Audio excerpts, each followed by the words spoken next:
If you're a young single person and you want to walk around in a neighborhood where white people are frequent and regular victims of black violence and robbery and worse, well, go ahead.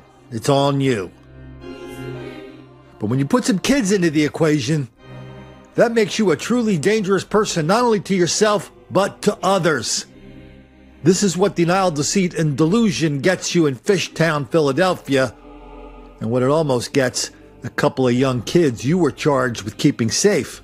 Now to the search for the man who mugged a woman as she tended to her young nephew. This happened in Fishtown on Monday. The thief reaching into the stroller to steal the victim's purse. Action News reporter Christy Aletto live tonight at the scene on the 1200 block of North Front Street. And Christy, all this was caught on surveillance camera.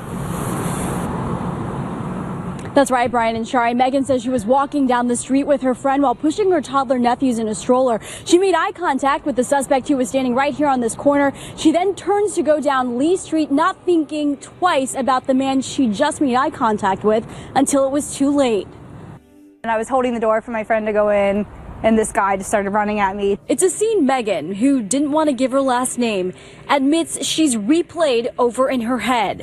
She let us retrace with her the very steps she took the moments before she was robbed in broad daylight while pushing her toddler nephews in a stroller near the 1200 block of North Front Street. The only thing really running through my head was like making sure that my nephews were okay. I felt his body running at me, but I didn't, even in that moment, I didn't think anything of it. And then he grabbed my wallet, and I just instinctively jumped at him.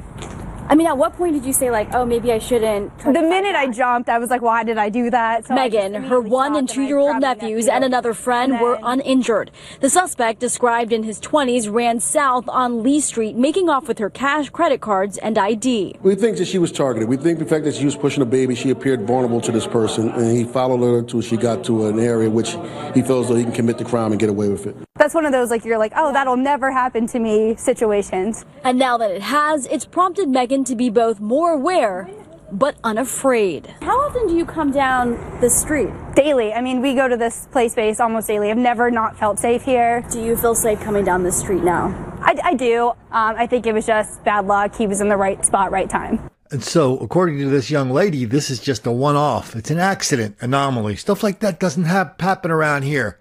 No, none of that is true, and we know that because of all the little message boards in and around Fishtown of people who live there. The people who have lived there for a while, whatever their delusions were going in, once they got there for a while, they figured out that something else was happening other than what their real estate agent told them was happening. Please, sir, I want some more.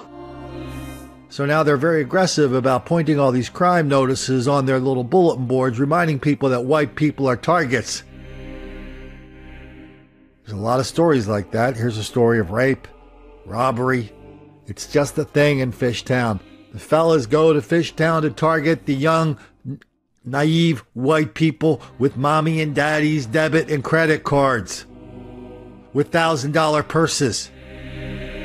They like the art galleries. Whenever they see a little sign that maybe this neighborhood is something different than what they read about in their local hipster wannabe magazines, they ignore all the signs because paying attention to those signs, that makes the black kids angry.